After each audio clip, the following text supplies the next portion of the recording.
Press ചെയ്ത് വിട്ടാൽ മതി. ഈ ബാക്ക് കവർ വിടുന്നത് എനിക്ക് ഭയങ്കര ഇഷ്ടമാണ്. ഞാൻ എല്ലാ വീഡിയോയിലും പറഞ്ഞിട്ടുണ്ട്. ആ കവർ ഇങ്ങനെ പിടിച്ചിരുന്ന് ടക്ക് ടക്ക് ടക്കെന്ന് വീഴും. അതൊരു രസമാണ് ഇങ്ങനെ പിടിച്ചിടുന്നത്. അത് ഡിസ്പ്ലേക്ക് വലിയ പ്രസ് കൊടുക്കാതെ ബാക്ക് പാനൽ പ്രസ് ചെയ്ത് ഇടുന്നതാണ്. ഒരു കലയാണ് മച്ചാനെ.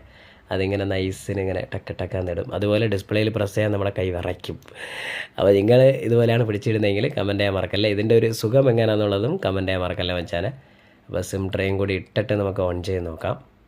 ഓക്കെ, നല്ല സീറ്റിംഗ് ആണ്. ഇത് കവറും കൂടി ഇളക്കി കഴിഞ്ഞാലുണ്ടല്ലോ നമുക്ക് ഡിസ്പ്ലേ മാറിയതായിട്ട് അറിയില്ല. സൈഡ് കമ്പൊക്കെ നമ്മൾ ക്ലീൻ ചെയ്ത് ഫൈനൽ ടച്ചൊക്കെ ചെയ്ത് നമ്മൾ കസ്റ്റമറെ കൊടുക്കുമ്പം ഒന്നും അറിയില്ല. അപ്പോൾ ഇവിടെ കസ്റ്റമർ വന്നില്ല, അല്ലെങ്കിൽ ഞാൻ ഈ കവർ ഇളക്കി കാണിച്ചേനെ. പക്ഷേ കസ്റ്റമർ വരുമ്പോഴേ നമ്മൾ അവരെ മുമ്പിലേ കവർ ഇളക്കാവും. അതുകൊണ്ടാണ് ഇങ്ങനെ കവർ വെച്ചേക്കുന്നത്, ഫ്രണ്ടിലത്തെ കവർ. അപ്പോൾ എന്തായാലും ഓണായി വരട്ട്.